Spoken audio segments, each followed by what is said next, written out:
Hello and welcome to the Thursday show here on the Frontline Gaming Network. My name is Paul, your host. I'm joined by Dustin Henshaw, Hello, everybody. the man, the myth, the legend, Adam Camilleri. My absolute pleasure to be here from lovely NOLA this weekend. Another stop on Adam's mystical journey. You got to tell us a little bit about the city if we have time. You know, part of the thing where we're talking.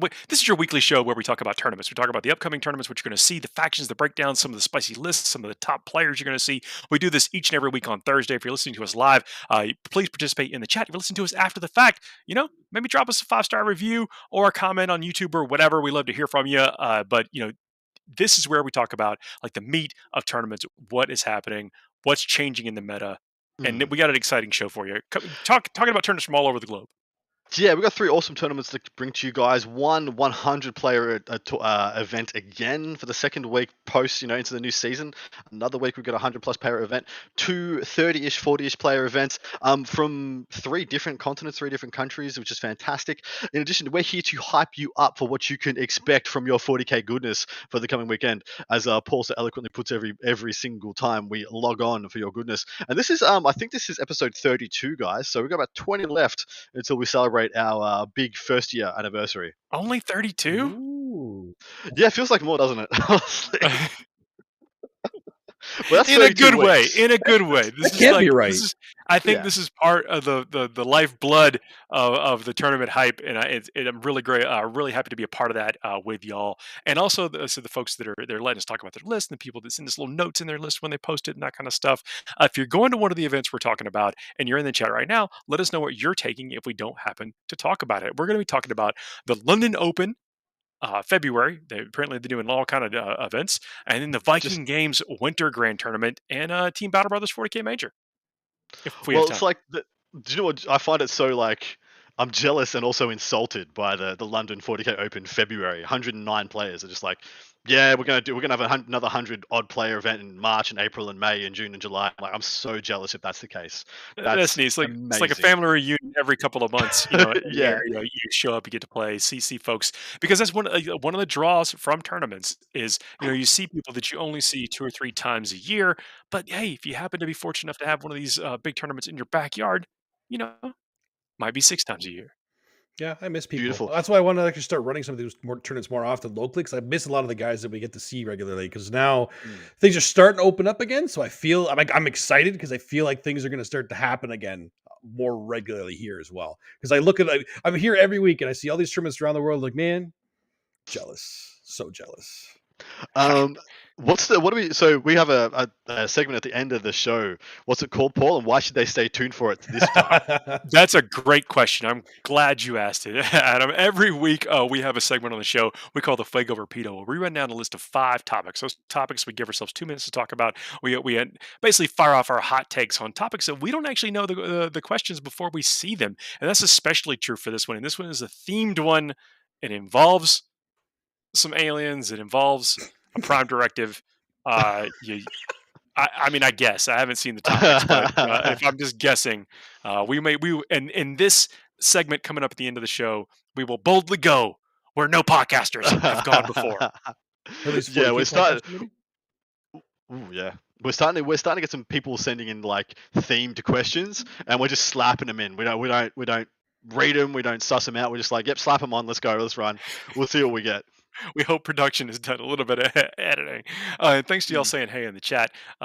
We may get to the question of, is it a beef ribs kind of podcast crew? So let's jump into the first tournament. This is the London Open February from London, England. We're pretty sure we've gotten our UK geography wrong before. We feel solid. Once. Look, you just do it one time. It once, and that's what you're known for. I still don't know where Coventry is, but I bet it's nice. It's a nice place. London. I thought it was a suburb of London because the BCP's notation said the Coventry GT, London, and so I just rolled with it because I figured it was a suburb of London. It's a big place. We can only do what we can read, right? We're just reading facts. We just assume it's fact. Don't spoil the Fuego. We can't see this yet. What are you doing? Anyway, ladies and gentlemen, what you just heard is commonly referred to as a callback. I don't remember what episode it was, but those of you all have been listening, we get sometimes a little silly. So, someone just pointed out we may have picked some results right last week. Was that true, guys?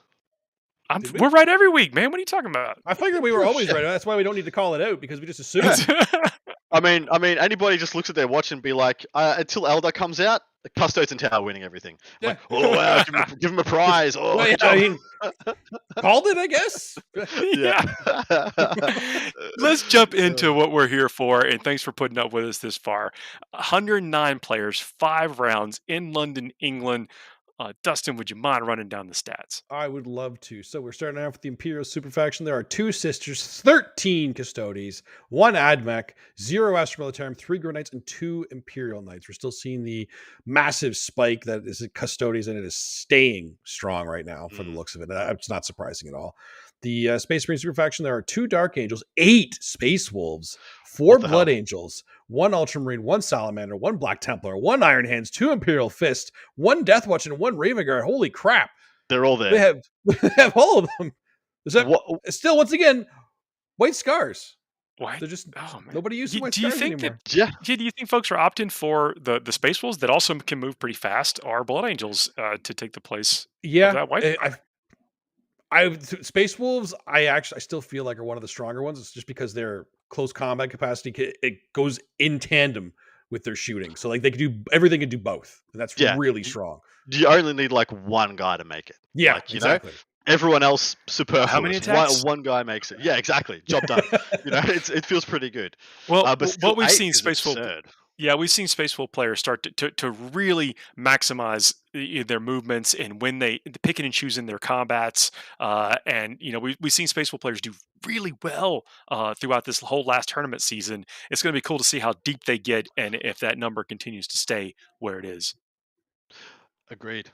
All right, so moving on to the Chaos Super faction, we have 4 Chaos Soup, 0 Chaos Space Marines, 5 T-Suns, like seeing that, 7 Death Guard, 1 Demon, and 1 Renegade Knight. So I do like seeing this more T-Suns come out here, and of course, this is England.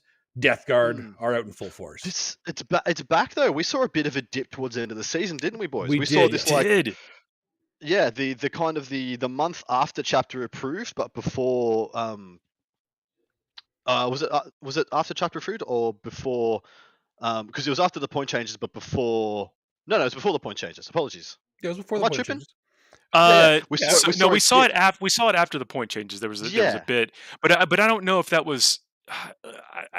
Obviously, we don't know if that's the answer to why it was, because here they are back in full force. It may be taking a little bit of time. There could have been a couple of weeks of hobby lag, as we refer to it as, for them to really adjust into whatever the new list is. Paint up a few more cultists, a couple.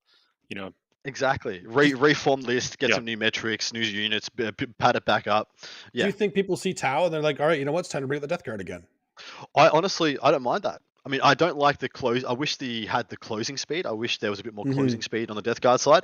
But if you're playing the Chaos Super faction, Death Guard or T-Suns is the only ways to hang with those two, the 2 top dogs at the moment. Right. That makes sense. Okay.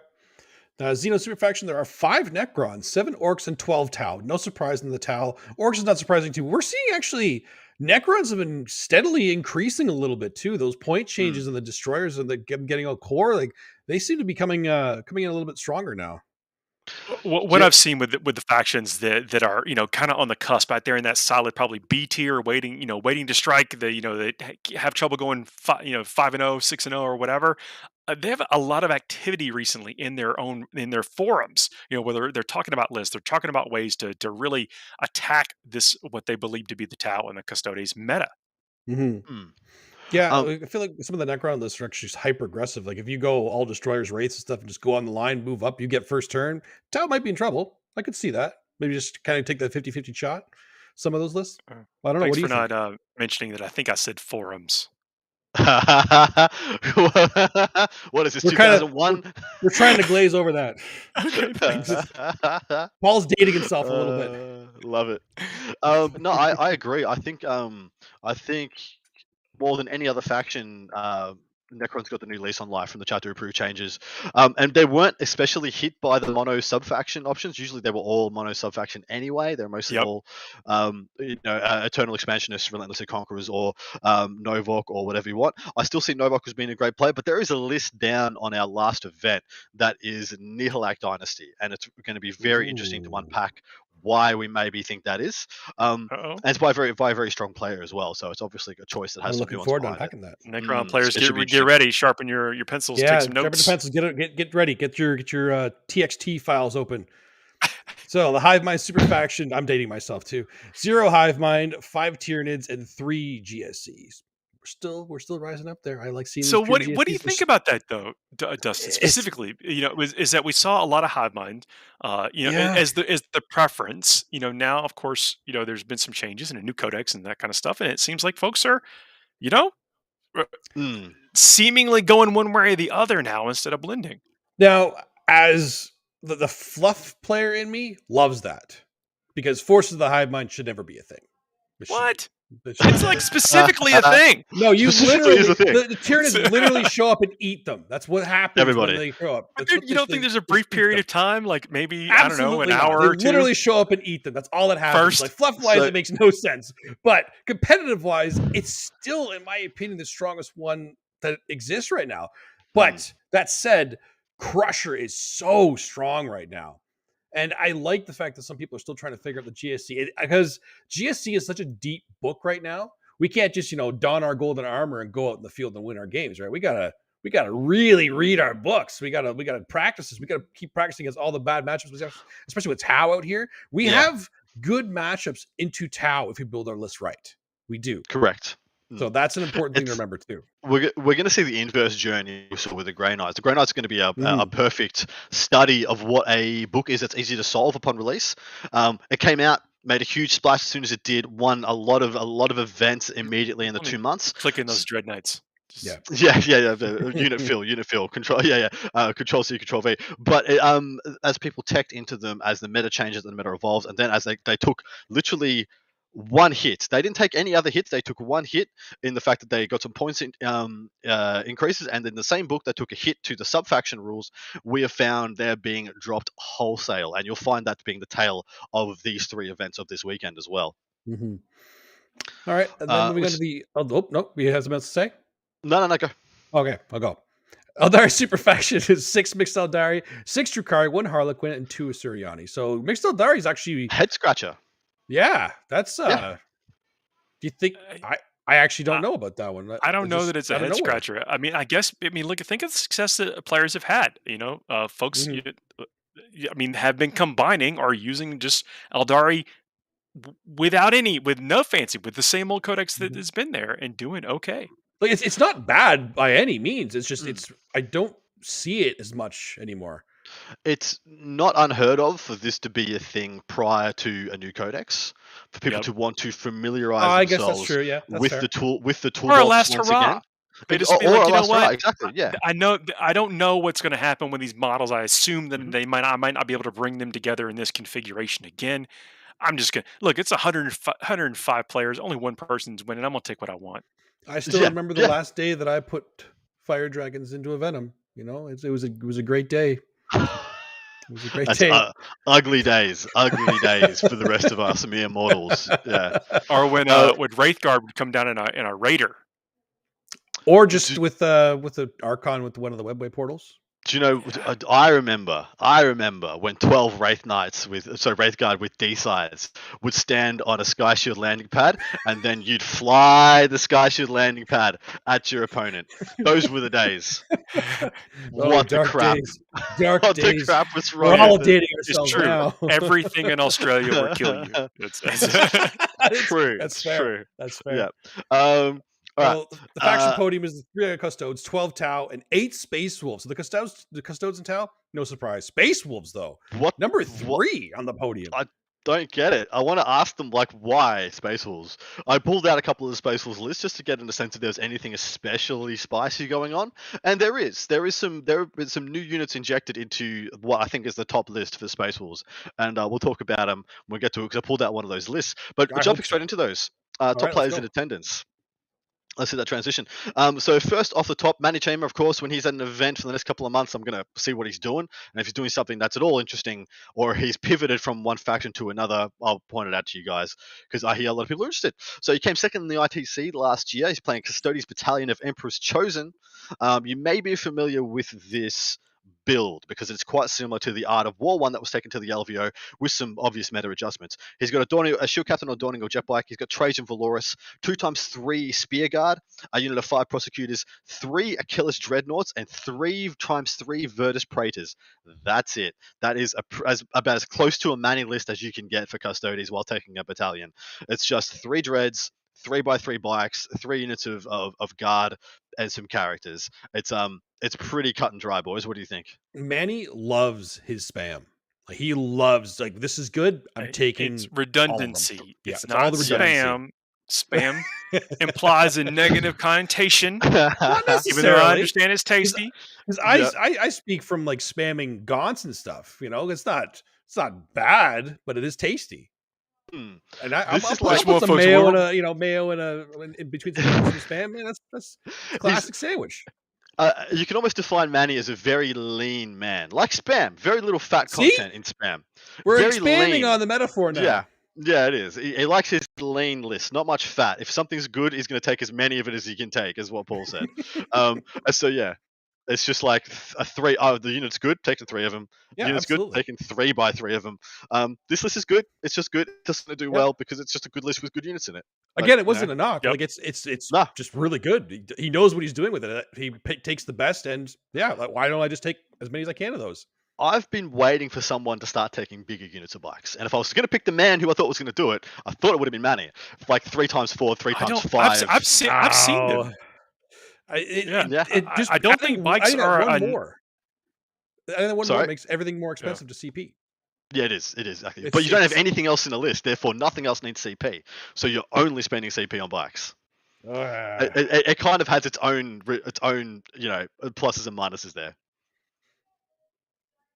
But yeah, Yeah. Paul, you were going to say So you what's don't next? think more is more better? Oh no, I don't think bikes are necessarily a cavalier choice. I think that they are incredibly good, and Yeah. you hear a lot of people saying, "Well, I just went over there and roasted them with these guns on these bikes, and then get off and poke people." That's Yeah. it's a good choice. Yeah, It's for sure. fair. All right, jumping to our next gentleman, Mr. David Gaylard is in attendance here. He came in the top 8 of the LVO. He was using Crusher Stampede there. He's using Crusher Stampede here. I thought it was interesting to pull out his list and see how it's developed with Tau and Custodes injected into the mix, and knowing what he's learnt from the LVO. He's got a Leviathan Battalion, of course. He's got a Flyerant. He has another Flyerant. I think one of these, if I remember right, one of these is kitted to shoot, one of these is kitted to fight. So one's for Bear, one's for Dakar. He's got a Swarm Lord, 3x3 Warriors, 6 Hive Guard, a Maliceptor to buff them, 2 Scythed Hero Jewels, and a single Harpy. So as you can see, the big omission there is the now 280 point Demacheron that was in his list. In addition, he also had a second Harpy in there, which I'm assuming became either the extra points on the Hive Guard or maybe the Maliceptor in addition. But yeah, it seems a lot leaner, doesn't it, that list?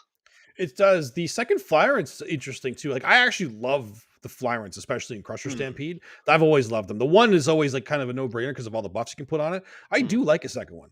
I really do like one. I'm interested to see how that does, because it's always questionable because the other monsters just seem better for similar points. Yeah. But you got to remember too that those guys can shoot. They have psychic, they're synapse as well, Yep. and they're good in combat. Like, they do everything. Hmm. That's really good that way. And they're innately fast. They don't need the Yes. to be a quick unit, so they get Yeah. the speed they get up to the mid board much more quicker than say the side hero does as well. And of course, when you lose the Demacheron, you lose that ability to just ignore terrain. So adding in the second flyer, it gives you back what you lost in that Yeah. exchange at least. Yeah. So I think it's a good list, but yeah, it does seem a lot leaner. It's like it's lost a whole Gribbly, a whole like 200 point Gribbly has been removed from that list, and it's quite interesting. I think that's tough, especially when you're going into things like what we know is very shooty with the Tau. Like True. you want as many. Does that Harpy make it out of turn 1 ever? Well, honestly, you want to go. I mean, first. if it's not on the table, maybe. Yeah. Well, because it's so easy to kill compared to everything else, isn't it? Because everything else has got all it's got is a toughness 6 and a 5+ invuln. Not going to get you very far. Like one Borkhand, anything is just like poke on. With that ignore invuln, and that's one of the things as well. Like the Tau, some of the Tau tech really makes me fearful for the longevity of Crusher. If Tau sticks around in the kind of the realms it is now. Onto our last list. I pulled this one out. This is Mr. Christopher Radford. Firstly, his name had Rad in it, so obviously he stood out amongst the other Space Wolves players. I'm a very simple man when I'm trying to pull it. But we had 8 Space Wolves lists, so I wanted to drag one out and see what was going on. And this one was kind of the best example that within the Space Wolves banner, people are doing a lot of different things. So this is a Space Wolves successor being played as Minotaurs with, of course, Born Heroes and Whirlwinds of Rage. It's a battalion. He's got 2 company vets, a chapter master. He's got Hecaton Iacos. I think I'm pronouncing that right. That is the named Contemptor Dreadnought. He has a Primaris Chaplain on black, 5 Assault Intercessors, 2x5 in Curses, 3 units of 5 Wolfguard, 2 units of 5 Wolfen, which is the new addition here, 2 single Cyber Wolves, which are incredible for both the moment and occasional fronts. Sorry, they can't do occasional fronts anymore, apologies. 5 Skyclaws, 5 Longfangs, and a Dropod. What do we think of this, boys? You go first, Paul. What are those? Do you know what those Longfangs are kitted out with? I believe this was a 2 and 2. I believe this was. I can't remember if it was this list. Yeah, I can't remember if it was this list or the previous one, but I think it's 2 Grav, 2 Melter, or either that or it's a 1 Grav, 3 Melter. I can't remember which one this was. I looked at all 8 Space Wolves lists, so they're all kind of mushed up. Okay. I have always been a fan of the Longfangs and the drop pod. I'm always nervous about drop pods because of things that want to tie them up. Like Custodes love when people bring drop pods. They love that. Yeah. Which is a little worrisome for that. But you can put them in the right spot. Just make sure you actually get your good alpha strike with your shooting unit. So you just pick off the right target, then it can be really important. And it keeps something safe that you want to keep safe too. The fact that you can come on turn 1 is very important for shooting units like that. Keeps them protected and guarantees that they get to shoot something that they need to shoot. The addition of the Wolfen is the new injection into this army. It used to be this army would usually have 1 or 2 Volkite Contemptors, maybe a couple of Redemptors, which have been losing a lot of value over time. The -1 damage meta meant the Volkite Contemptors were losing power, and then now they've got the price hike. They're probably not worth it anymore, bar maybe a 1 of if it's the right meta. And then the Redemptors, I found as soon as the Custodians came out, the Redemptors just didn't do anything. Without rerolls, with shooting into transhuman stuff, they just don't do enough anymore. Taking them out to put 2 units of Wolfit in, making this army have 5 super deadly like MSU melee aggressive units, actually feels really good, I think. Yeah, I love that change actually. And like you said, like we're not seeing a lot of Redemptors anymore because of the reasons you just mentioned there. And I think replacing them with Wolfen, especially in an army like Space Wolves, where they're already punchy and the Wolfen are just so strong. They're durable. Yeah, and they get value. It doesn't matter if you charge them; they get the value anyway. Yeah. So I'm actually a big fan of Wolfen, especially in the Custodians meta as well, because the Custodians don't shoot them down that effectively with their seeing as they have the 2 damage and the feel no pain. They don't go through the regular 2 damage bolters, don't hurt them so much, and then they've got a bunch of storm shields if they want to bounce off the Praetor shot, sorry, the Virtus Praetor shots. So I actually don't mind them, but then when you charge them, they die and they still fight. So I think there's quite a lot of value to be had. They fight on death, and it becomes kind of a blender, and you're going to be removing models, and especially if you know that at least half the armies you'll be fighting at the top tables want to engage you, so you're going to get your special ability off, then it seems like a good choice. I think it's a very strong choice. We want to jump straight into our next event, boys. No, let's take a break. We'll take we're about halfway through the show. I know we're moving along. It doesn't may not feel like it. Let's take a quick break for a word from our sponsors, and then we'll come back and go right into that next event. At Frontline Gaming, we make the best tabletop gaming mats in the universe. Our mats are durable, rollable, foldable, wipeable, and storable. Oh, and they look damn great too. Join the thousands of tournament regulars and garage gamers who use our mats to bring their gaming surfaces to life. To ensure quality, Frontline Gaming mats are custom made one at a time, printed with high quality ink. Our immersive designs stay crisp and are available in a wide range of styles and sizes. So whether you're playing a war game or a skirmish game, whether you're fighting over an alien tundra, fantastical forest, or real world setting, there's a great looking battlefield for you. Our gaming mats are printed on extremely durable neoprene backing, so they won't slide around the table. And they're thick enough to stay flat, protecting what's underneath and allowing for slight uneven surfaces. We know from experience that an easily portable gaming surface is just better. Every mat comes with a sturdy nylon zip-up bag for storage and transportation. Whether your next battle is in your home or at the local game store, you'll be able to unroll your FLG mat and get gaming right away. Our products are all made and tested by passionate gamers at Frontline Gaming HQ, right here in the USA. It's time to take your battlefield to a new level. Frontline Gaming, champions of tabletop.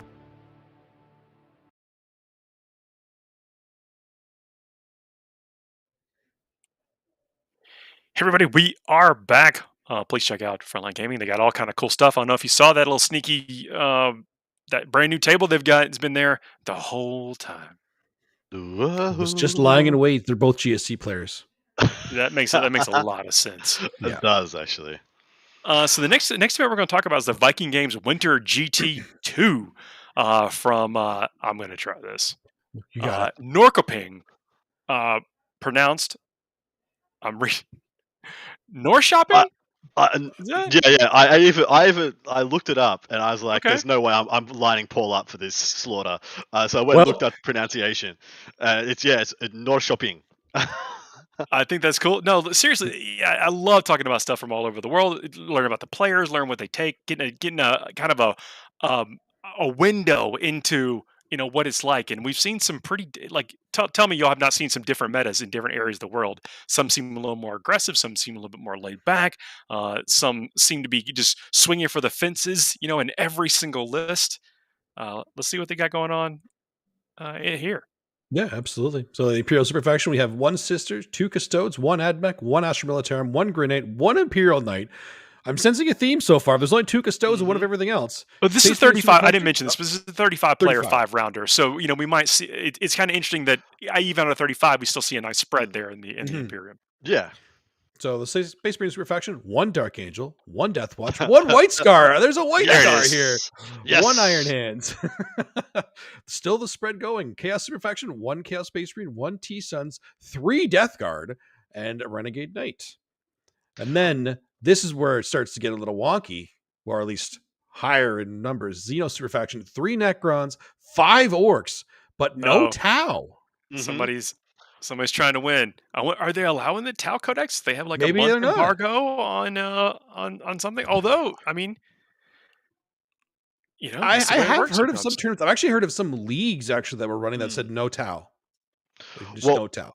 I have heard of some European metas that will say no decks until the FAQ. No FAQ, no that's decks. Actually fair. That's fair. I don't believe this is the case, though. I just genuinely don't think there's any Tau players here.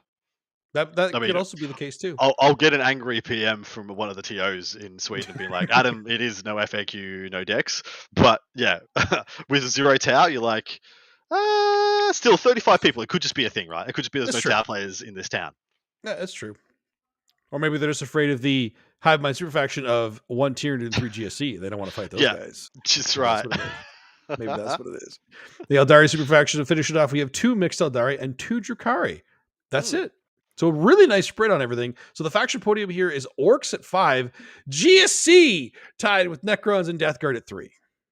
And then Drukhari, Eldari, Custodes 2 and 1s everywhere else. With the Orcs, I mean that's actually difficult to play into with that many Orcs. They also could be super fast armies, could be very shooty. We don't know what the terrain situation is like at this thing. Maybe they're reading it that way. You have hit the nail on the head there, Paul, because Orcs, I think, of all the books in the game at the moment, all the factions, I think the Orcs have the most freedom in build. There is. Oh yeah. In fact, I looked at all the Orc builds and I pulled out one of the wonkiest just to show how crazy the Orc builds can be right now. I was in there looking at my shelf, in which I have some Orcs. Painted some Orcs. I never get necessarily all the way there with the Orc army, but I was in there looking at my stuff, and I'm like, this is all good. Yeah. Like everything, there's a case for whatever. Just maybe start playing some 1,000-point games or whatever. But that's your Orcs. This is what freedom. Yeah, I genuinely feel like there's a decent amount of freedom with Orc builds at the moment.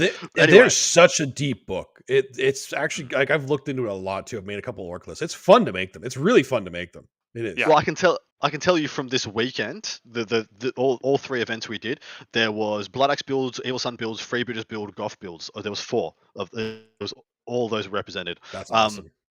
Amazing. I mean, and like if you picked out Sisters, they'd be like Valorous Heart Bloody Rose probably. You picked out Custodes. There's probably mostly Emperors chosen, and maybe some Shadow Keepers. That's There's got to be Shadow Keepers. There's got to be Shadow Keepers. They're Gotta legit. be. But top players in attendance at this bad boy, we have Oscar Renastig.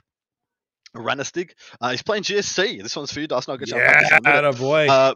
Twisted Helix Battalion. He's got a Kellamorph, a Nexos, and a Sanctus, a Magus, and a Patriarch. So just straight off the cuff 5 characters.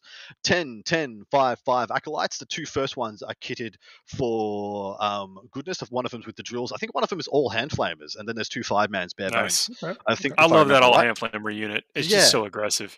I actually don't mind it. 20 Neophytes with the Daka loadout, 10 Hybrid Metamorphs, 3 times 10 Pure Strain Gene Stealers, 2 times 4 Jackals, and 2 Goliath Trucks. I do know that two of those units of Gene Stealers have been upgraded with the move from the blip and the extra attack on the first turn of their charge.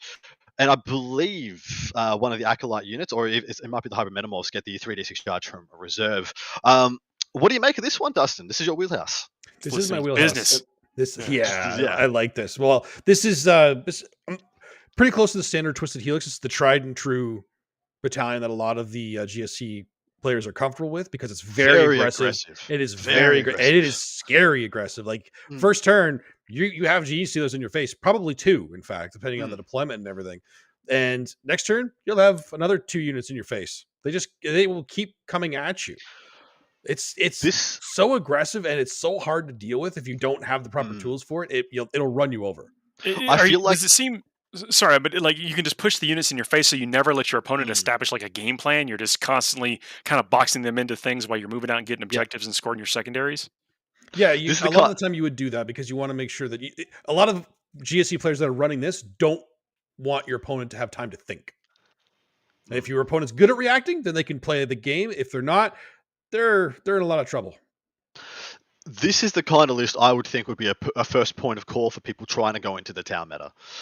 It's full aggressive. It closes the gap extremely quickly. It gets stuck in. If the issue is this is a list that routinely finishes the game with like 2 characters and 1 unit left. Yeah, but you win by like 23 points because you've controlled the middle of the table for the majority of the game. I like what Dustin was saying.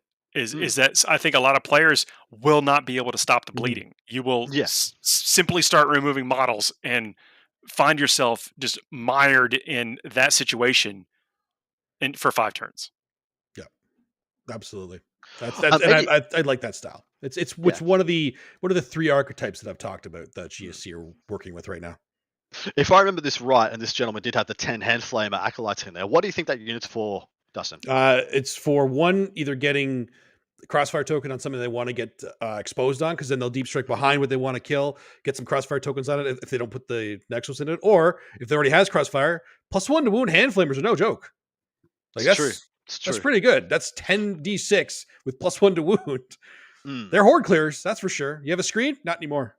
Well, more than that, you'll kill a freaking vehicle with that. Oh yeah, absolutely. Only other one I want to question to you. It's the first time I've seen a Sanctus.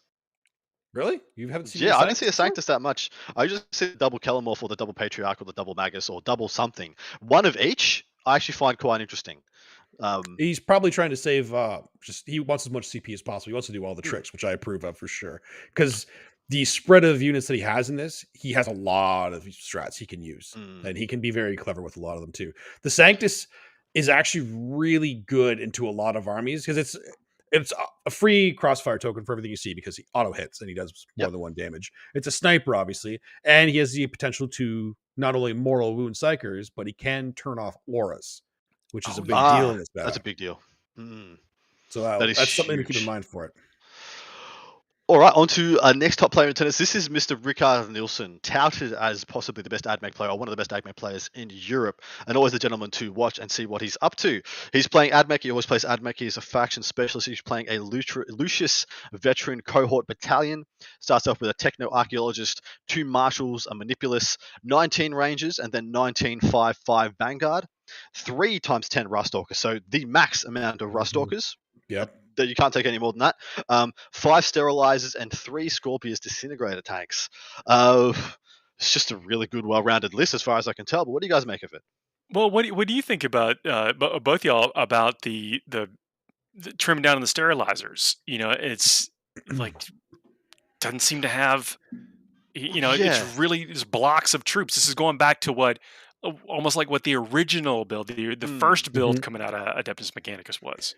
Yeah, I love the double 19 man, like 19 Ranger and 19 Vanguard. I always love taking two big blobs of them in the AdMech right now. And I've actually really fallen in love with the 3 mass Ruststalker squads because they can do the same kind of thing that the Twisted Helix Battalion does with GSC, right? They're hyper aggressive unit that can start causing bleed on your opponent and they have to react to it. While meanwhile, your 2 20-man squads basically are taking the map and you could kind of control the pace of the game. And then the disintegrators help you kind of get those targets that you may not be able to easily get otherwise, right? Yeah. What do you think of the Lucious pick? Because usually we'd see this as either Mars, Metallica. The pivot back to Lucious, I think, is like just purely due to the Custode and Tower weapon types. Yeah. Yep. Airbursts and SMS do not like the Lucious because they get the +1 against the -1. At least that's how I'm thinking. That'd be my first instinct of why it's happening. I think that's it, especially when you got this many troops on the ground. I mean, like it seems like a lot of bodies, but when you actually start the shooting phases for some of these, or or whatever, it is not as many as you think. Yeah. Nope, Not I agree. You hit the nail on the head there, for sure. A couple of different ways to save. You could end up having 3 ups. We've actually given some hot takes. What does the chat think? I know that we want to get some shout outs to folks that sounded off in the chat and said hello. But what do y'all think of it? We're giving some hot takes. Like, what are these lists? How they compare? Can anything stop Tau and Custodes right now? And then are these lists that we're picking out some of the ones that have the tools that have made enough of an adjustment to not lose? What the army is about and how to continue to win against everything else, but are they kind of edging themselves into a more favorable position with what are the dominant forces in the meta at this moment? Yeah, absolutely. And we're the ones like we're talking about the meta, but you guys out there, you are the meta. So yeah, let us know what you think. Spot on. On to our third list for this event. This is Bjorn Erickson. He's taking Orcs, and this was the wonkiest of the Orcs list, so naturally I fell in love with it. It's a free British patrol and a super heavy detachment, so strap yourselves in. It's a war bus on bike, or I call him a war bob now. A big mech. I like that. Yeah, it's a war bob. I like a war bob. That's how my acronym broke it down. It's a big mech, 2 times 10 grots. It's Gretchen. He's got a single mech, 3 Death Dreads, a unit of 5 Killicans, a Morkanaut, and 2 Gorkanauts. What? And that's this man's list. Like what? Back to what we were saying, it's all good. It's that's amazing. I know, it's amazing. How cool is this list, man? This is sick. I love it. I love this list. Bjorn, you're a hero. That's amazing. I love this list. Paul, you have to talk about it in depth. I can't. He's making a face. He's making a face. No, I know because you think about this is probably the first time that we've mentioned Morka and Gorkanauts on this show. It's true. In what Adam had mentioned, we're 32 episodes. We're 32 hours in of just talking about tournaments and what you see at tournaments, and this is the first time we have mentioned Morka and Gorkanauts. Hopefully, we'll not be the last. Well, let's be crazy for a minute, yeah. This list is not incomparable to Crusher Stampede. It's all -1 damage, albeit with the caveat of strength 8 on it. It's all going to have a 5-up feel no pain because he's got a big mech with KFF and he's got 2 Morkanauts giving out KFF auras as well. So the whole army is a 5+ invulnerable save and -1 of damage. The 2 major defensive tenets of the Crusher Stampede. In addition to that, it's super punchy. It's surprisingly shooty from 2 Morkas and a Gorka, in addition to whatever the Killer Cans have got on them and the Death Dreads. I'm not sure the Death Dreads got guns. And it plays the mission decently. Like, it's got some grots to leave behind on objectives and some other bits and pieces, or to be toted around inside the transports. I do like the all punchy Death Dreads, by the way. I like that because really they're big. They're actually, I mean, for what they are, they're this big on the table, so they look kind of intimidating, and when they're kind of just waving, they're flailing their robotic arms around, seem like kind of big on the carnage. Yeah, I like that. See, and I actually like the fact that you pointed out the similarities between this and Crusher Stampede, because that's actually a way that a lot of people could kind of build their list too. Like, if you look at a successful archetype list with another army, like if you Crusher Stampede, Thick City, even Tau or whatever, you can actually take your faction, if whatever faction you play, and try to just kind of match the same kind of archetype. Like, okay, I got 2 of these shitty units are supposed to do this, add that in. So that's what he's kind of done here with Crusher Stampede. And it's a really valid way to make lists and kind of learn more things that your faction can do too. I love doing that. Is it as good as Crusher? No. Will it still be a hell of a lot of fun? Absolutely. Yes. It might play well into that because all these attacks and high strength. And Stormhell mentions that KFF is a 6++, not a 5++. Apologies. Look, that's what the chat here is for, is to keep us honest. Scotty says they reckon that the GSC and the AdMech list definitely are built to function well with the new missions, which we haven't necessarily talked about. Of these, it's not only little shifts and shaves to the list to deal with specific armies, but also to play the new missions and secondaries, which that's a huge part of how you actually win the games. Absolutely. And then Ancient Bane says, mass imagery AdMech versus Custodes is one to watch. The sheer volume of shots in the attempt to force a mass amount of saves. And really that's what it's about. When you see these big old blocks of units, you just have to force them to try to roll dice and pick up wounds. As another thing that people don't possibly might be going by the wayside, but the reason you see the little units of Vanguard, in addition, and I know this is something Rickard does as well, they're got a -1 toughness aura, guys. And toughness 5 Custodes going down to toughness 4. When you got 5 Vanguard and a unit of 10 Ruststalkers, that unit goes away. It just goes away. That aura is not very big, though. They got to get close. They have to be in combat. They have to be in combat, yeah. Exactly right. But yeah, that's this tournament. It's spicy. It's cool. I love the spread. Adam, let me double down a little bit on what you said, though. You got to make it count. You got to know that you're doing that. Get yourself in position, but then with enough to capitalize. And that is what that AdMech list that we just saw. It has enough to capitalize, especially with those 3x3 Ruststalkers. You're going to be able to, I think, make the most of all that synergy and then peel away with all the shots on the way over. Ancient Bane just pointed out something that's actually quite interesting. A tower will be interesting against that Orc list, especially if there's an overload of fusion blasters, railguns. There's no tower at this event. There's none. No tower. It's crazy. This guy's gonna run rampant. So did Gork and Mark let him know that before? He picked it. He picked the meta. It's just don't have to worry about this. There's no tower at this event? Here we go. Gork and Mark. This is the Storm Raven phenomenon. What are we talking about? The window. Yeah, the window. There's a window. There it is. The Orc window. I love it. So good. So let's pick a winner. What is winning this thing? Oh man, if Bjorn doesn't win it, it's because someone broke his knee on the way to the event. He had a car crash. It was just too dangerous. He couldn't be left alive. He palpatined it. It's it's too dangerous to be able to make it to this event. I'm going for Bjorn. Let's do it. I want to say Bjorn, but I gotta go with Oscar running my GSC. It's true. There we go. I'll pick the other featured list here and go with Rickard. Adeptus Mechanicus. I think that it's really you can never count out the Adeptus Mechanicus, and that we've seen that. Well, actually, we've seen that play out in reality, not just in speech. And an AdMech freaking faction specialist is a terrifying prospect. Yeah, and that's Rickard doesn't play anything else. Knowing when to pop off your canticles and your all your stuff, and then this. Not forgetting you have those things that we just talked about, a huge part, especially deeper in the rounds when fatigue starts to kick in. That is one of the benefits. I was actually thinking about this leading up to the show, and look, I know we have another event to talk about, but I was starting to think that some players, they throw some shade like, oh, so and so shows up with this army. They might just be generally very enthusiastic to play some of these hot new armies. It's their time to shine. But knowing what your army does is a way to combat the new shininess. If you don't feel like steering into that, just getting deep, knowing what every little nook and cranny around your codex helps you weather that and win more games than you would if you didn't. Agreed, mate. And you're a huge proponent from that. If you don't know what to do, just look at your codex, just stare at it, ponder it, and 100%. Agreed. That's it. So we got one more event to talk about. This is the Team Battle Brothers 40K Major from Carthage, North Carolina. I like that you listed here that it's in America. You sure it's not in London? I think it's in London. Is it Carthage in Northern Africa? Oh, that's right. Yeah. No, it is. Yeah, there is. There is. Famously so. 42 players, 5-rounder. Let's run down the stats real quick. I know we're going along on time, but we're going to do this, and then we got the Fuego Torpedo coming up. Hang tight. We got so much stuff to talk about. So Imperial Super faction, we have 1 Imperium, 7 Custodes, 2 Admech, 0 Grey Knights, 1 Imperial Knight. Space Marine Super faction, we have 2 Blood Angels, 1 Iron Hands, 1 Death Watch, 1 Black Templar. The Chaos Super faction is a single 1,000 Suns. Crazy.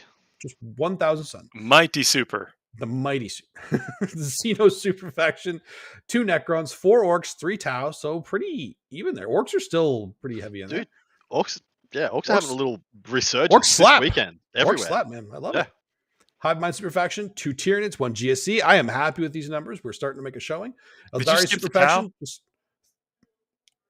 No, I didn't skip Tau. I said Tau. I said 2 Necrons, 4 Orcs, 3 Tau. I said it. I'm not saying Tau again, guys. Why would I be saying Tau? I need you to pull the right Tau.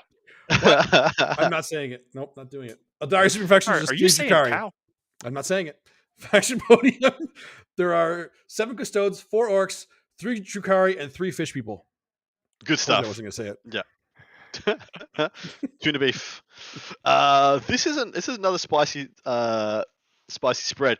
Apparently Chaos players just do not inhabit North Carolina. It's just a dead area of chaos. There's no chaos to be had there. At this size of event, you'd expect to see 1 or 2 Chaos Death Super. Guard for sure. I mean, really. Yeah, you'd expect to see like 1 and you don't see a rando Abaddon, like this. Yeah, exactly. Like I'm gonna make these noise marines and cultists work.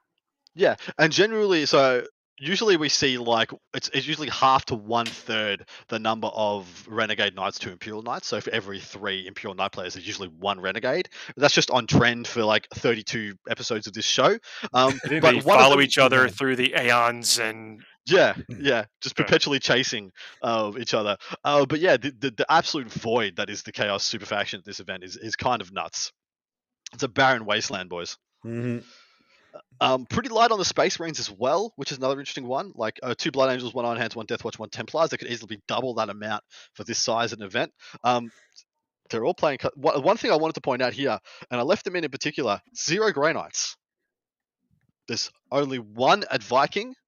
And there is 3. So there's only 4 Grey Knight players out of the almost 200 Grey Knight's got to figure out how to cope without that 5th Dread Knight. Yep. Yeah. And the other sub-faction. Because usually it was sub-faction. Yeah, usually it was Pressing Breath, Rapiers or Sword Bearers, and now they have to be just one of those things. A whole quarter of their list was that second detachment. It was a way to get another Dread Knight. It was basically that was the engineers. Yeah, and it was bringing a whole another toolbox of a Strat, a Relic, and a Psychic Power, etc. So it's just gone. It's just completely gone. And they took their other Grandmaster Dread Knight with them because you can't have him anymore. Yeah. So yeah, it's pretty crazy. So top players in attendance at this event. This first one is that spicy Necron list I wanted to talk about. This is Austin Wingfield. And for those who don't know, he's quite an accomplished player in the region. He's playing Necrons. He's a Nihilak Dynasty Patrol, Supreme Command, and Outrider. So he's got 3 detachments. A Supreme Command means, of course, we're going to be seeing the Silent King. He's got a Chronomancer, an Overlord, 20 Warriors, 2x5 Scorpec Destroyers, and 3 Heavy Destroyers, and a Ghost Ark. Then he's got the Silent King, of course, and then his Outrider is a Technomancer, a Canoptic Reanimator, 6 Flayed Ones, 2x3 Scarabs, and 6 Ophidian Destroyers. I love this list. I'm painting destroyers for a buddy of mine right now. He's like, I gotta get some destroyers on the table.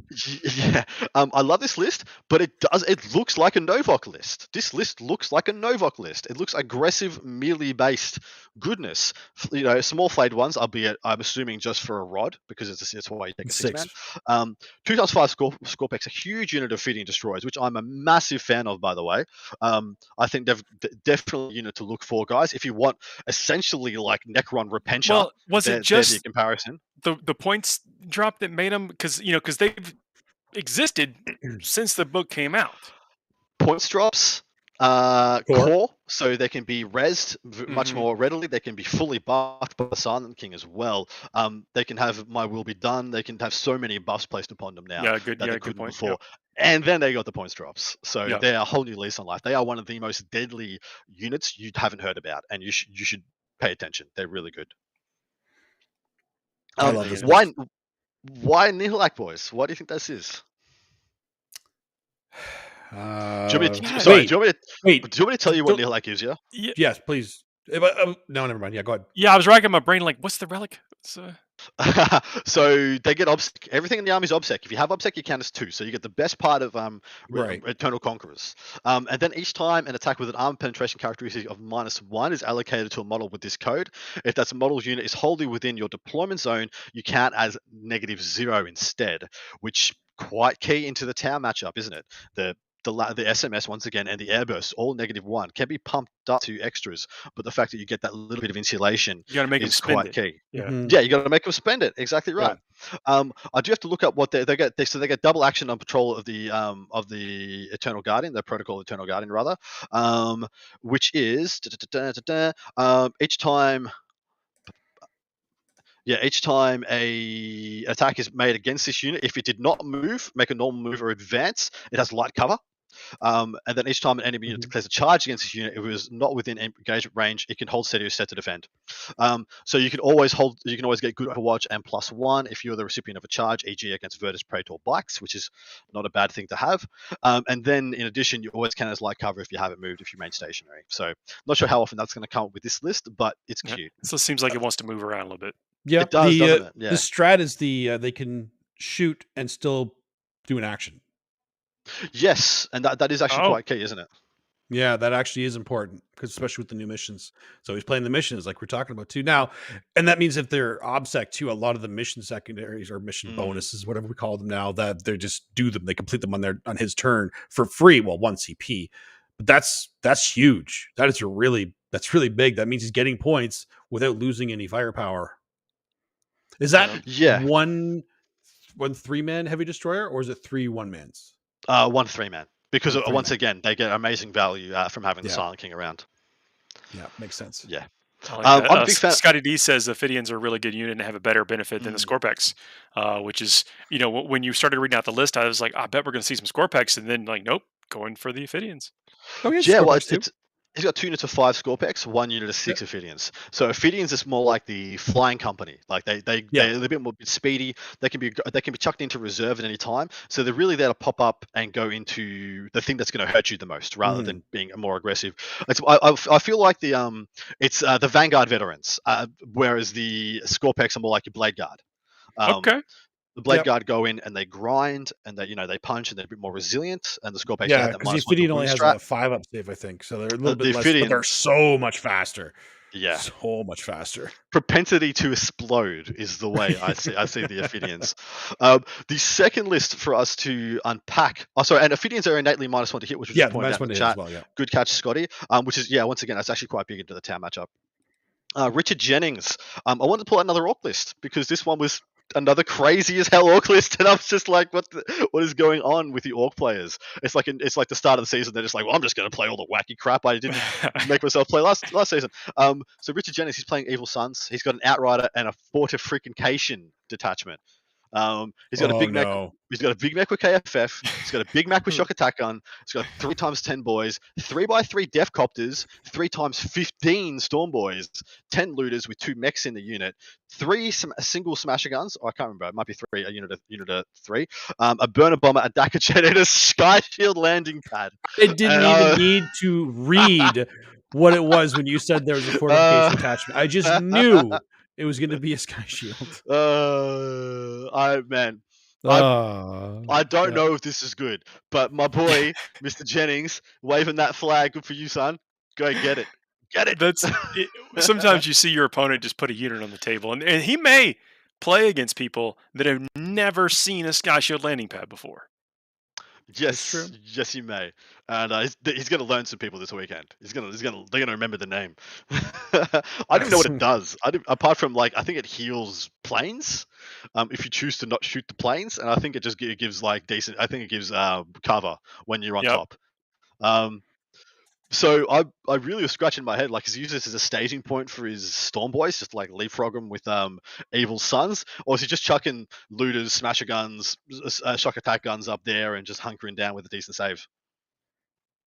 I don't know, but I love whatever he wants, really. But I guess it's when you bring your own terrain, you kind of customize your experience with each game. It's true. Bringing It's your own true. train is actually good. That's why the sisters were using theirs for so long, and Yeah. and that's also why I'm really sad that mine just suddenly disappeared.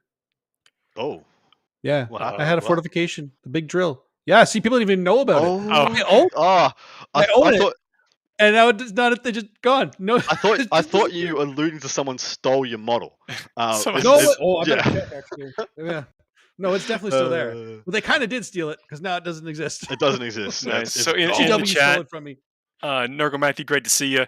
Bob Nunn says, shout out to the Salty GT in Plantation, Florida this weekend. Love it. Yeah, I mean, look, we cover events. If anybody in the chat or listening to this later has events coming up and would like to be considered for the show, hit us up on social media where sometimes, especially we have time. Or, let me tell you, another good way to make sure is to make sure that you list your players list all their factions Yes. in BCP because it's sometimes we like making it up, but sometimes it's just easier if we can just read it. Sometimes we like making it up. Yeah, and then Love it. Nanto Phantom ask, is Drakari still the top 5 army anymore, or do people just have to learn to play against them? I think there's two questions there. Drakari's still very powerful, very popular, and the fact that some people have gravitated towards Tau and Custodes is not going to change the fact that they are tough. But there are definitely now more options about playing into them. But yes, everyone should have a Drakari strategy still going into any tournament that you choose to attend. Where do you rank Drakari at the moment, Dustin? Ironically, probably below Tau, below Custodes, below Crusher. But I think that's where they stay. I think they're still a 4th for me. I've got them 3rd because I put them above Crusher because Crusher is a single list. I put their faction above the faction. list. I can sure. Yeah. Sure. Yeah, but I don't disagree. Like that's pretty interchangeable. But the thing is, like for me, Forces is still above them too, right? So that's why I kind of have Crusher than the Forces above them. That's fair. That's fair. Yeah. No, but they're still very strong. No, zero. They're very strong though, and I just feel like people are gonna. I think people are gonna gravitate a bit more towards the old MSU style a bit more now. I think that's this will be a great topic to talk about in a couple of months, in like 8 weeks or so. To talk about that because there's already people that are prepping for the next thing and the next thing and the next thing, or, but it's like I think we're gonna have a healthy meta. Over the next 6-8 weeks or so, and it's going to be fun to talk about. So you don't want to miss this. So make sure you subscribe if you have not already, because it's going to be awesome. So who's winning this thing? Who's winning this tournament? And then we go into our feature segment. With 7 Custodes players, I'm definitely going for the Orcs. I did not see him going there. I really didn't. Do you know who's actually winning? It's a single T-Suns player. Yeah, actually, that would be amazing. Let's do it. Let's all get behind the Thousand Suns. There we go. Let's have hands up, boys. Hands up. A rare moment of full solidarity here for the Thousand Suns. We lay the hand of chaos. We lay the hand of destiny upon this single chaos in Carthage. Yeah. Do it. You have been touched by the hand of destiny. Yeah. All right. Well, look, we're about to jump into our segment. This is a fun segment we call the Fuego Rapido, where we give ourselves a list of 5 topics. We give our hottest takes over the course of 2 minutes each. Once those 2 minutes are up, we skip it and move on to the next topic, and maybe to never revisit again, or maybe to only live in speculation and wonder about what we might have thought about if we only had 2.5 minutes, but we don't. So when that clock starts, we're going to start firing away. Best Star Trek series. What is the best Star Trek series? Adam, we'll start with you. He's furrowing his brow. He doesn't know. Oh, see, I'm a like Star Trek dabbler. I'm not a Trekker. I'm not a Trekkie. I don't think any of us are. That's why it's that's actually just relative, right? Yeah. So I like the original because of the corniness, because of the craziness, because of the shaky cam, and it's kind of camp and weird and wonky. I'm going to go the original. Some of the tropes or whatever, were built there, and it was also a groundbreaking series. Like they did many things to. That's fair. Like there's a lot about the subtext of the series that were we look at it and go, well, of course it's that way, but it was incredibly not that way at the time, and so that's actually pretty cool.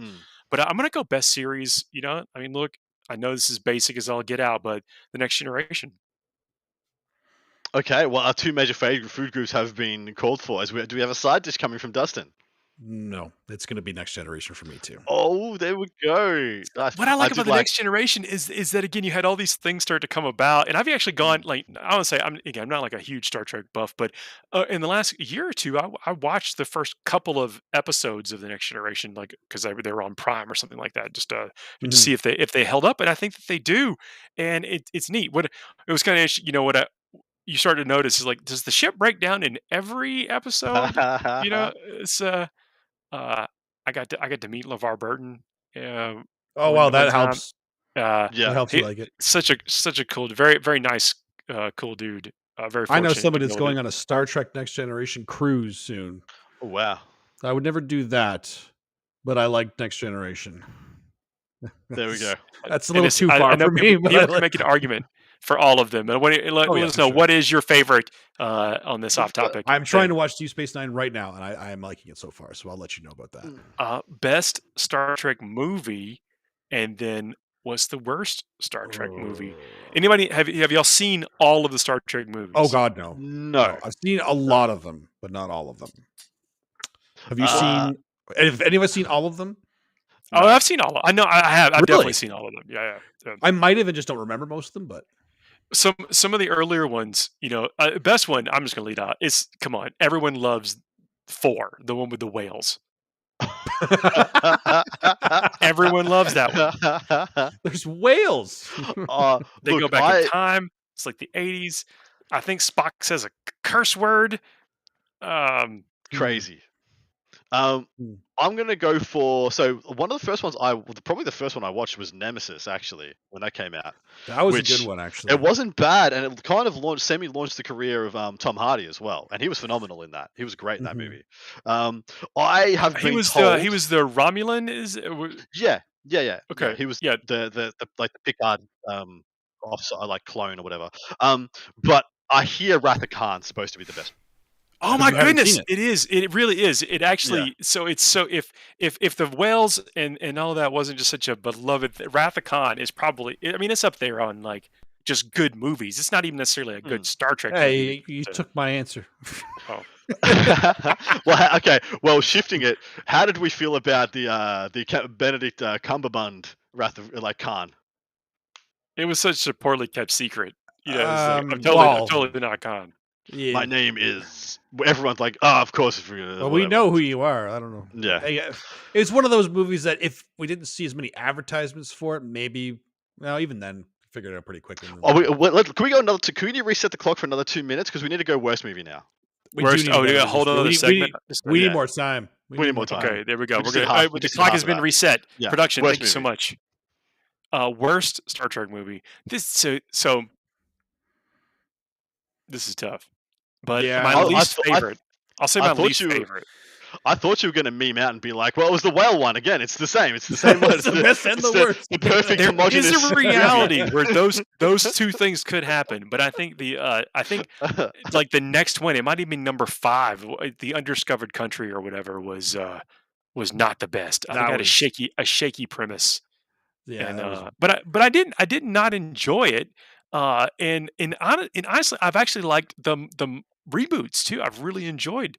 I enjoyed the reboots. What they called JJ Trek or whatever. I've enjoyed them. I think they've been like fast paced and frenetic and stuff that you've had missed.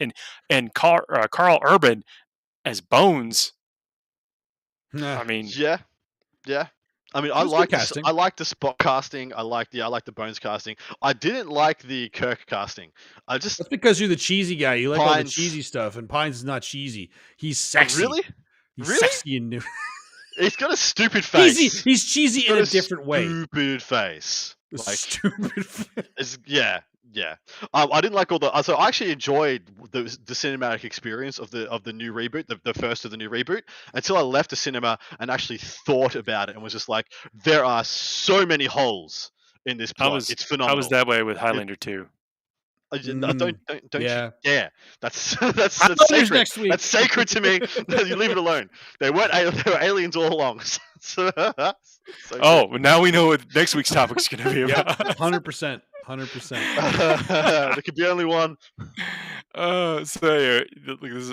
I like that we can talk about it. Probably the best Star Trek movie is Galaxy Quest. Here we go. That's Dead fair. set. Yeah, Dead set. that's fair. So here we go. I mean, this is a hot debate. Kirk or Picard, and I'm gonna make you list the reason why. You can't just say the answer. Dustin, what you got? Well, for me, it's Picard. Now, I'm going to go in depth with because I was talking about making fun of Adam, why he liked Kirk. That's why I don't like it. I can appreciate what it was at the time, and I love the nostalgia of it because I didn't watch it when I was really young. There's not as much nostalgia for me for it. Like I have more nostalgia from Next Generation. Kirk drove me nuts. He just drove me nuts. Everything he said, let's unpack this. Everything he did, it just a lot of the things like. Why did you say? Why are you doing this? I couldn't comprehend his thought process, and I tried really hard. Picard, everything he did is like, this guy's calculated. I like this. He knows what he's doing. Kirk just made some really wonky things. Just had to sleep with every green thing that he found. And I don't know, man. It was sounding awfully judgmental over there. It was.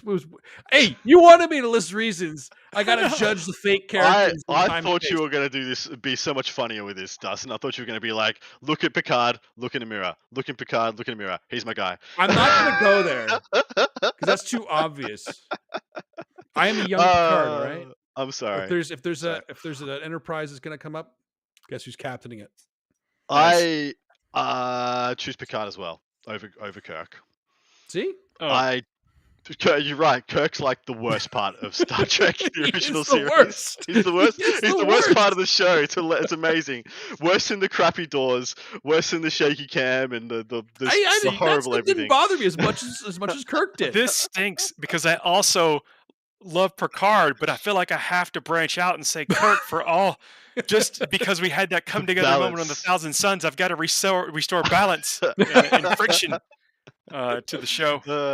Love it. Here we go. So, do the Borg equal Necrons? Then, so if the Borg are analogous to Necrons, what best matches the Klingons and the things like the Ferengi? Are there correlations? Are there similarities between Klingons? Would kind of be like the closest thing. The lores. Maybe what? Similarities between the lores. That's what it is. I'm kind of. Closest I can think of is Dark Eldar, to be honest. For Klingons? For Klingons, yeah. I kind of feel like, yeah, I can see that, but they're like more honorable than Drakarian, not honorable. True, but Klingons have like a strict kind of. Are you gonna put them with Space Marines though? No, I'm not. Who in the 41st millennium is honorable, Adam? Who really is honorable there? Please don't make me say Tau. Like they're not. They're not. Tau or Klingons. No. You heard it here first. That's Adam's hot take. Adam thinks Adam. Look, internet. Adam thinks Tau or Klingons. You heard it. Paul doing stuff with my brain words. Obviously, I actually do think it's probably Space Marines are the closest to Klingons. A warrior cast, purely based, like on a bound system, kind of It's probably the closest. Yeah, if we're linking them. Yeah, I kind of feel like it is, but Ferengi, I'm not sure. Like what GSC? I don't know. You think because they're like goblin-y in nature? Are you basing this on appearance? No, because they're supposed to be like stingy and cunning, right? Like I kind of feel like that's a gene stealer culture, like stingy and cunning just wraps the whole stingy and cunning. The whole GSC faction right there. You open up the codex, stingy on one page, cunning on the next. Close the codex. Man, this seems like a long 2 minutes. I just I mean, I'm sorry. you guys, please. We're out of time. So, here we go. Where's the drink of choice? Crap. Romulan ale. Klingons might be Necrons. I don't even know that the Necrons are equivalent to Borg. I think that they're very distinct, and which is neat. You know, it's like, but that like and now we're really over time, but a lot of the factions within, of the Star Trek universe are telling a story that's different than what Warhammer 40,000 is. If I had to be picky, I'd say Borg are Tyranids, the Great Devourer, trying Yep. to assume everything, and Klingons They're are actually more like Necrons. just like lore wise, And absolutely. it's- Yeah. when they discovered the Borgs and they kind of went out there into high level space, they went out there and they went beyond 20th level Fringe. space, Yeah. and then found the Borg, and that's very similar to where the Tyranids are coming from. Mhm. Mm. And so Yeah. here we go. Drink of choice: Romulan ale, Klingon blood wine, or tea. I guess that's Picard's Earl Grey. hot- Tea. I've got a big pack of Earl Grey right over there. I drink I'm it every drinking morning. it as we speak. It's the only way to I fly. don't know what any of that stuff is. You're Not a a blood bit. angel, blood wine. Yeah. Yeah, I why will are you drink- drinking blood wine? Why are you even thinking about this? yeah. I mean, that's what I was gonna pick. But I don't know if it's that could be something else in the. Oh, actual way. you think you're being set up? I do. I feel like this is a stealth The hatchet next job. event we're all at, Paul's drinking some blood wine, and apparently I'm eating a pickle with a. I'll ice cream order sandwich. some vampire wine. There's a Yeah, there we go. a Those brewery are out there things. Those are or definitely a things. not a brewery for wine. Look, I think I've established I don't know what I'm talking about for this Fuego. Look, just gonna put it out there. This Fuego was hard work. Yeah, It was very hard work. What can we expect from next week's one? Well, look, that's it. That's our show. This has been a fun one. I've really enjoyed the talk. I've really enjoyed exploring the list. I mean, we have seen a shift.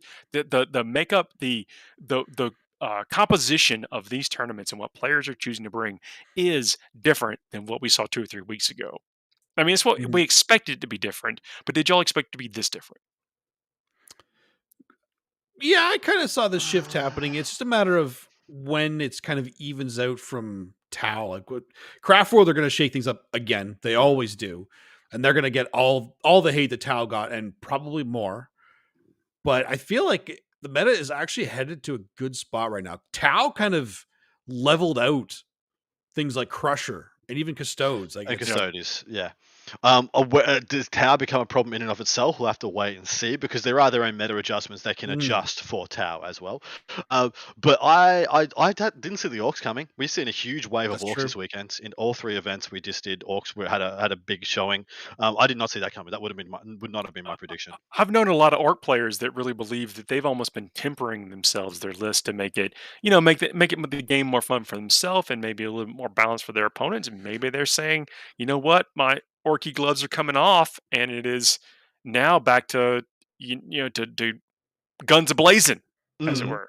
Could be, yeah, gloves off, or they were playing other things. I mean, because I know a lot of people who have an Orc army, just like a Custodes army. There are a lot of people, so there are a lot of extreme diehard Orc players, and they're always playing Orcs. I know a lot of people who have an Orc army, and look, just as like a way to have fun going into a new season, playing Orcs for a couple of months is probably a great way to just like get stuck into a new season, play another couple of events, just have a good time. Work out the new missions, give yourself lots of different Exactly. options to They're play a around good with. palette Whatever, cleanse for sure. Yeah, Orcs are a and you're great palette cleanse. never not having fun.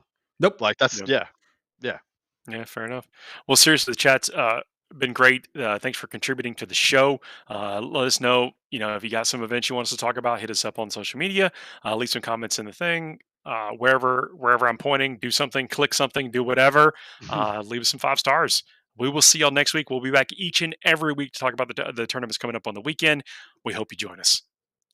We'll see y'all. See you Good next week. night.